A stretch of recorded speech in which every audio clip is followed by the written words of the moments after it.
Namaskar viewers. Hello and welcome to Sansad TV. I am Tina Jha. You're watching Perspective. Dr. B.R. Ambedkar, the chief architect of the Constitution of India, was one of the principal thinkers of modern and progressive India. A visionary who was much ahead of his times. He envisioned a nation built on the principles of justice, equality and liberty. An India in which all sections of the society were empowered socially, economically and politically. An India in which every citizen believes and is part of the growth journey. An inclusive society that takes together every section. A nation where a holistic and inclusive approach drives progress. As we accelerate our efforts towards Vision 2047, we realize that in many ways, Dr. B.R. Ambedkar's ideals resonate deeply with our Viksit Bharat goals. As a mark of remembrance and tribute to Dr. B.R. Ambedkar, we reflect on and revisit some of his timeless thoughts and how they guide us in achieving our aspirations for an equitable, empowered and developed future. It gives me immense pleasure to welcome on the show two distinguished guests. With me in the studio is Colonel Akash Patil, Director, Dr. Ambedkar International Center. Thank you, Colonel Patil. Welcome to Sansad TV. Joining us virtually is Professor Nupur Tiwari, Chair, Professor of Dr. Ambedkar Chair in Social Justice of Indian Institute of Public Administration. Professor Tiwari, glad to have you with us on this broadcast as well. In fact, let me begin the program with your thoughts. How do you see Dr. Ambedkar's ideals resonating with the contemporary aspirations of India as we march towards Viksit Bharat 2047? I'm so happy to be, sitting in this platform and sharing my views about one of the most important visionaries of this country, Baba Sahib Ambedkar. Fondly, he's called that Baba Bhimrao Ambedkar.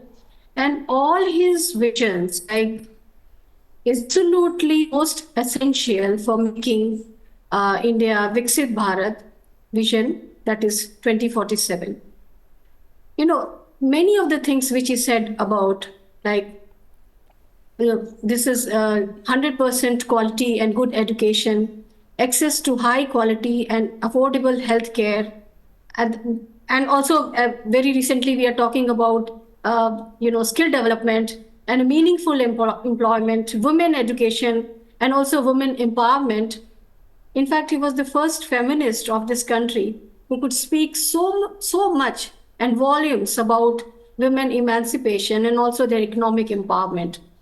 And he was the person who actually resigned as a law minister. Baba Sahib resigned as a law minister because the Hindu Code Bill was not accepted in totality as he wanted. Right. So that is something which is at this time when he wanted women to be the owner of the property, right to property.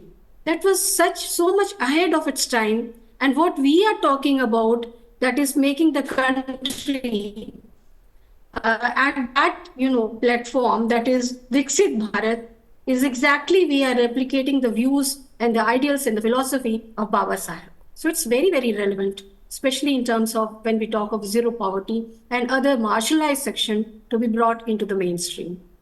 Absolutely. So there are so many of his ideas that are today guiding us in achieving our contemporary aspirations. Colonel Patil, what is your perspective on Dr. Ambedkar's far-sighted views, in a way now becoming the guiding light for us as we march towards Viksit Bharat goals, and especially in context of the four pillars Professor Tiwari spoke about, and the four pillars of Viksit Bharat being Yuva, Garib, Kisan and Mahila. And time and again, we've seen how the government has, whenever spoken of a roadmap towards the Viksit Bharat, these are four prominent pillars. And something that Dr. Ambedkar had spoken about, the need to incorporate their role, the need to make them the key drivers of a developed India. Absolutely. When we think of Dr. Ambedkar as a multifaceted personality, so what you said about Yuva, Garib, Mahila, all the ideas given by Dr. Ambedkar, they are still relevant. Now, when we are talking about Viksit Bharat, we have got almost 25 years now. Till 2047, we have to achieve that. That is the government's vision. One needs to understand why this period is so important. This period is important because we have reached up to that stage where we can actually achieve our aim. Whenever we want to achieve aim, there is a set target. Now, these Yuva, Mahila, Dr. Ambedkar had already thought about them. He was the one who gave us legal powers. Now, we are the nation who got, the women got voting rights because of him on the very first day of our independence. So, something which he had thought, the things are happening now because of the initiatives of the government, and we are at the right stage. We have got the demographic dividend. Now, it is upon us and upon the youth to follow the footsteps and take efforts towards reaching this goal. About Mahila, it has been already said, all the initiatives which he had, we are bearing the fruits now. The time is now for all these 4 elements which you said, the 4 pillars, to perform and to achieve the aim towards Viksit Bharat.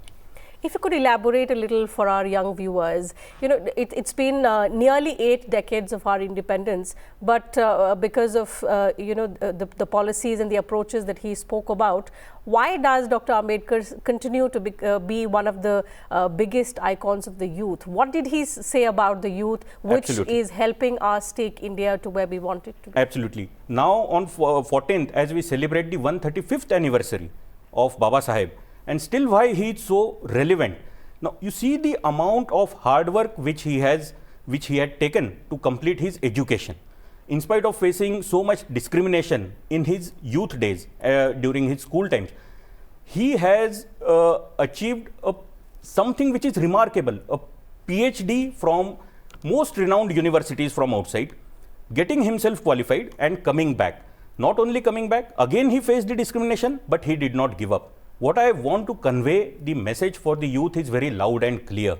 We need to focus our efforts towards development of this nation. Yes, you may go outside, get yourself educated, but then what comes is nation first. You have to come back and contribute in our growth. And that is happening. As we see, the percentage of students is marginally, they are focusing on our own development rather than just going outside and taking a job. Same about women, same about all the schemes which government is giving now. Now, how does technology, if you talk about technology, Dr. Ambedkar was the one who said that we should get out of these superstitions when the society has to be developed as such, as a whole of the society. He said that get educated. Education is the most powerful weapon. Now, that is what our youth and our society has to follow as on date, again to follow. That is why he is more relevant. That I feel so. Another aspect, Professor Tiwari, which I would like your views on, is education. If you could, talk to us and our viewers about the role of education in Baba Saheb's vision for an empowered and developed nation, and how does the modern push now for a equitable and quality education align with Baba Saheb's views? Yeah, absolutely. A firm believer in education as a tool for liberalization. Dr. Ambedkar himself pursued higher studies at very prestigious institutes like Columbia University and London School of Economics, despite very severe, adverse situation.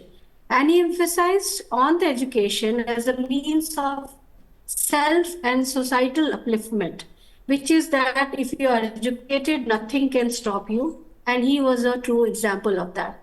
So this emancipation, liberalization, equality, all these things which he has talked about, and one mean that he said was on the basis of education. And majorly you will see that he always used to bring women forth to come, in front, and he emphasized on women education.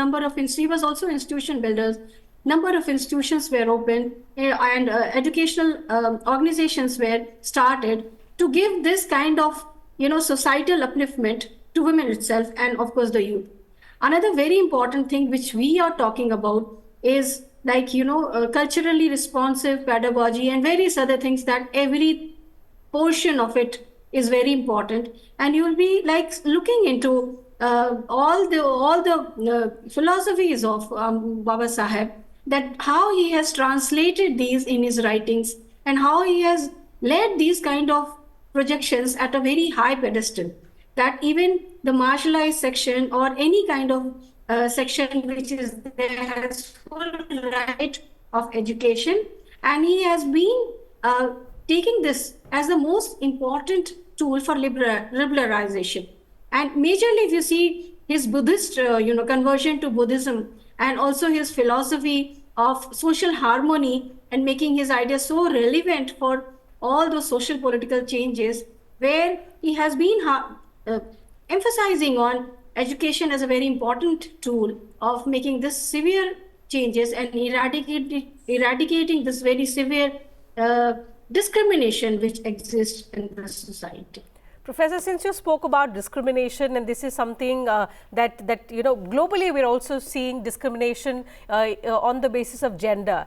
This was another area wherein Baba Sahab had very clear views, far-sighted views as far as incorporating the role of women in economic progress was concerned, and women empowerment, reducing gender equality in more ways than one. How do you see his views now guiding us as we open up our sectors, critical sectors for participation of women workforce, women in leadership? How do you see his views now guiding us towards a more inclusive world, more inclusive society for women? As a chairman of the drafting committee of the Indian Constitution, Baba Sahib ensured that it becomes a transformative and also a very progressive document where he advocated equality, justice, and fraternity. Now, the Constitution granted universal adult suffrage, giving women equal right to vote at a time, right starting, at a time which, unlike other democracies like US, UK, and France, didn't give it. So even in the drafting committee and while making the constitution, he ensured that women, they have the equal right. But once you even go ahead, all those platforms which are open for women, or for that matter, even other marginalized sections. So this important area which he promoted was very important, and he majorly, if you see that women-led development, which we talk about now, and that has become the saga of all the development policy, that we don't have to impose our development paradigm on the women. Rather, women as a leader will decide and design their own progressive way of policy or scheme, whatever, that you do that. And once women get into the leadership role, and once they are into the decision-making part, they can do a lot about women-specific goods. So this whole concept, if you read into in the writings of Baba Sahib, this women-led development in a way was already there, and which he had emphasized. So right from starting, not just as that he was a feminist, he advocated for various other things. You will see that even maternity leave, who could ever think of such things at a time when there was no question of equality? He was the person that he first actually brought even in labor laws, gender equality and maternity leave. So these were they were not just the teaching. He got all these things encoded in all the laws and rules that were made in the country for that. So, absolutely. These are discussions in current discourse, but it was his pioneering vision, especially on giving opportunities to women, empowering them at various levels, and increasing their role in nation building, something that we are working towards now, but it's something that Baba Sahib had spoken about, written about much earlier. These were three pillars that we spoke about, Colonel Patil: women, youth, the Garib. But what about the farmers? What were Dr. Ambedkar's views on enhancing agricultural efficiency, empowering the farmers, and taking them along India's growth journey? Because no matter what, India is primarily an agrarian economy, and agriculture will be the biggest sector driving growth. If we study Dr. Ambedkar's vision on the land reforms, on the labor rights, whatever he has written about the progress of the farmer community as such, he always was of the thought that everybody should be having equal opportunities. And now if we connect it with our Viksit Bharat vision, when we are saying that we should be developed with the focus on strong economy, and when our economy is agriculture based, we need innovation in that. Now these are all the things, role of the youth, innovation, science and technology. So if we see Dr. Ambedkar had this vision in his times, which is what present day we are following. That is how we have to understand that now that somebody has given us the foothold, now is the time to go ahead with the vision and work in that direction. You know, Baba Sahab very interestingly also said that in a country like India, and he dreamt of an India where law should be the only factor uniting the country and providing equal opportunities to each and every citizen. Do you, how do you see us moving towards making that vision of Baba Sahab a reality? Absolutely. Dr. Ambedkar was the proponent of political democracy, but with the vision and with the caveat that we have social democracy. Laws, according to him, if we study his writings, they were just to ensure that we have, and in fact he was a great critic of if the things are not working, that means somewhere we are not going ahead. Now if we connect whatever his vision was with today's things which are happening, yes, laws, rules, regulations, they are meant for as an enabler, as a facilitator, and not as obstacles. When we talk about Viksit Bharat, we have the government has taken so many steps to do ease of business. There are many flagship schemes for the youth. Focus is on entrepreneurship. There are many government schemes which are coming. Now, if we again connect the vision which he had and the steps which our government is taking, the affirmative action which government has done for not only marginalized but for everybody, there we can see, yes, he had a vision for a political and social democratic country like Bharat, and he always kept nation ahead, nation first. In all his, if we study his writings, his speeches, he comes out very clearly. In spite of all the differences with anyone, he always gave priority to the nation. When we are talking about our economy, are we now at 5th number? We are trying to go to 3rd. We may achieve all the progress till 47. But when we have the backup, when we have all the dividends, we have to understand his vision, follow it and go towards it. Another dimension, Professor Tiwari, that I would like the discussion to go towards is not just an inclusive and holistic approach to development, but also a sustainable approach to development, and something that India has been striving towards. How do you see Baba Saheb's ideals reconciling with India's efforts towards not just an inclusive and equitable development, but a sustainable development?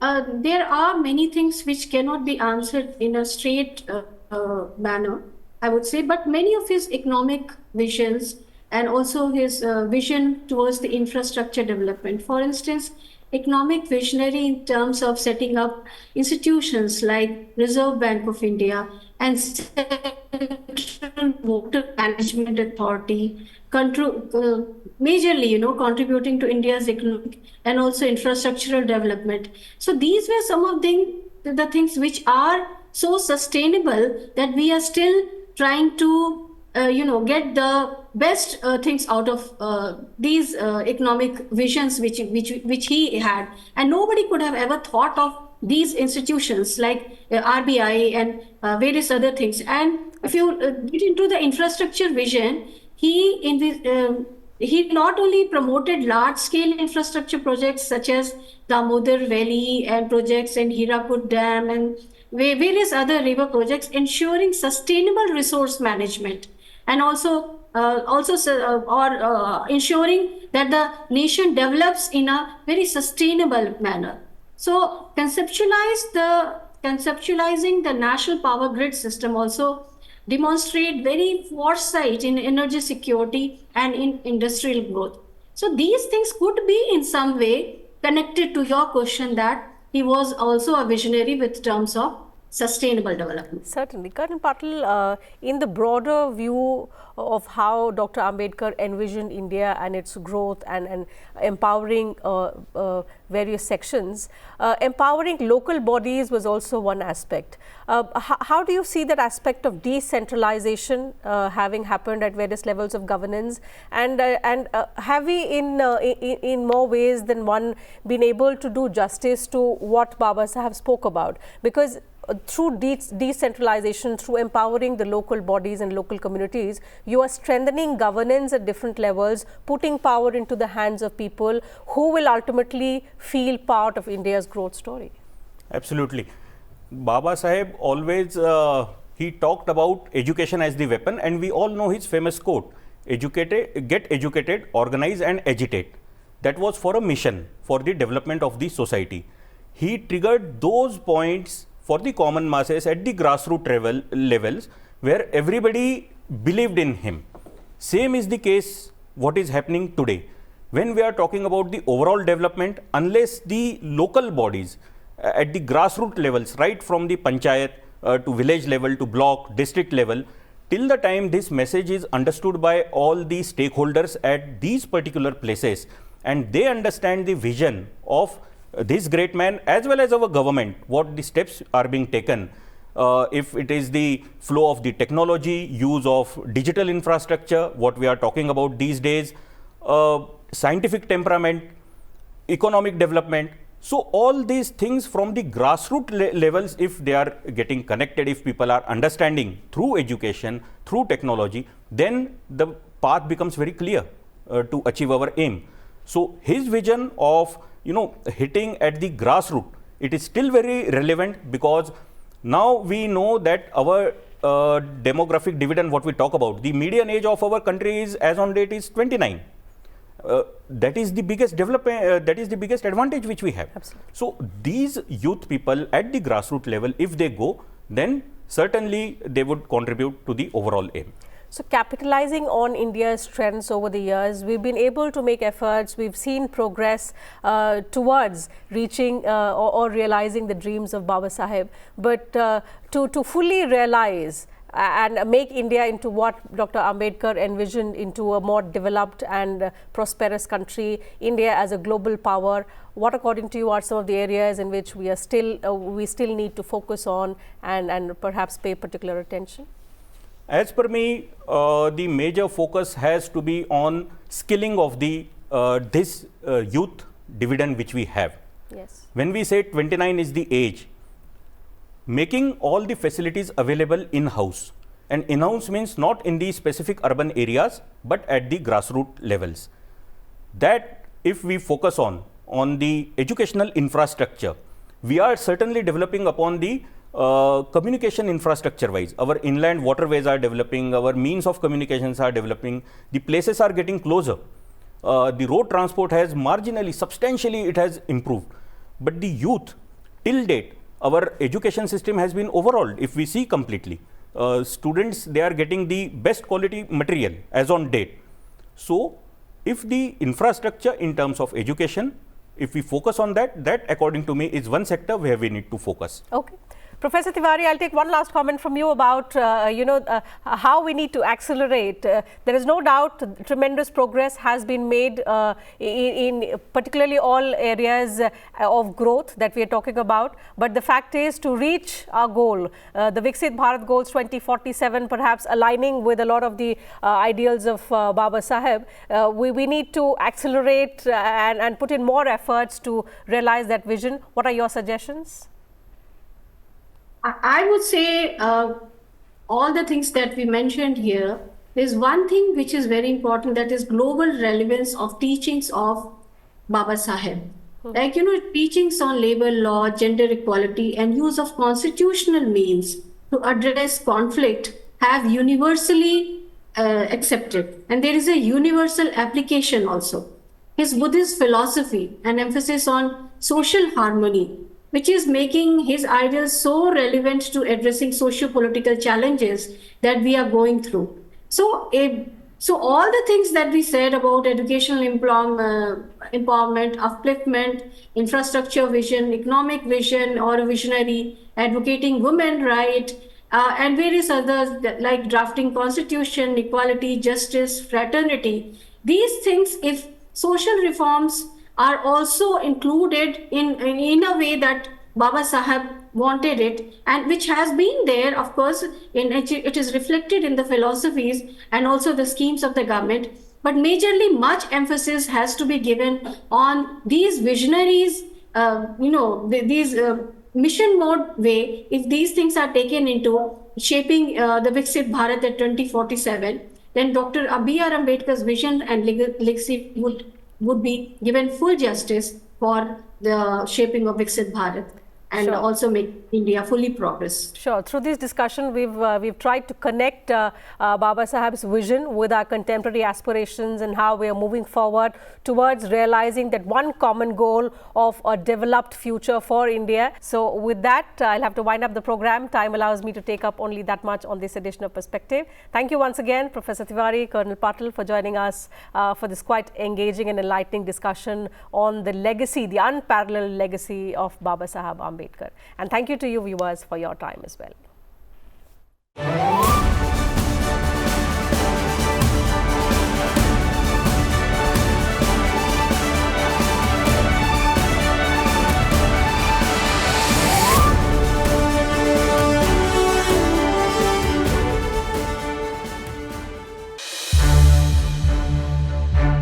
To watch more programs of Sansad TV, subscribe to our YouTube channel and don't forget to like and share them.